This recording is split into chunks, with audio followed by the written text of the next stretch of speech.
All right, everyone, we are going to learn how to write our own 16-beat melodies today. I have found a fun interactive activity that you can do on classitsforkids.com. You will need your Chromebooks for this.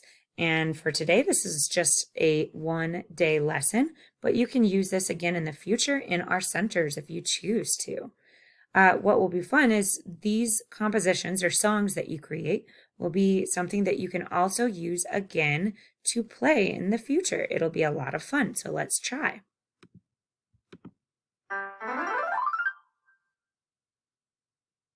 All right, so you've got your different rhythms on the top of your page, and we've learned these rhythms in previous classes, but I'll just quick remind you of the rhythms you see. So here's a whole note, which gets 4 beats, half note, which receives 2 beats of sound, a quarter, which gets 1 beat.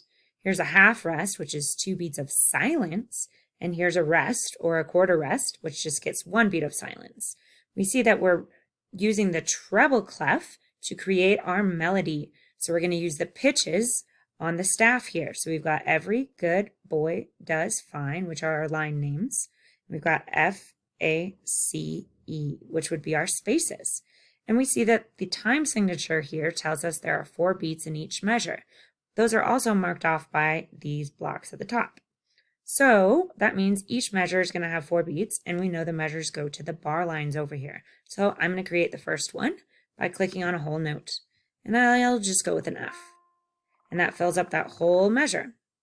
Well, let's use a half note this time. Half note gets 2 beats, so let's maybe do an E. And we need to fill up the other 2 beats because it's 4 beats in each measure. Let's do a quarter.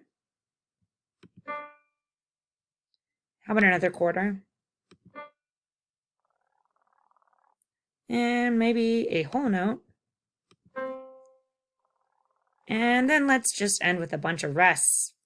So I've got a half rest, which takes up 2 beats, and then 2 quarter rests.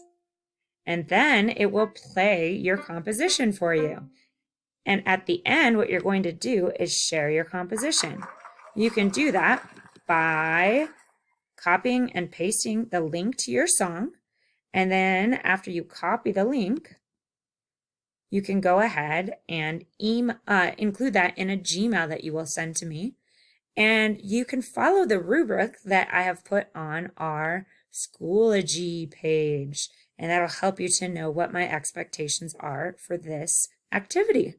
This will be a lot of fun. Like I said, you can use this again in the future to play on musical instruments in class.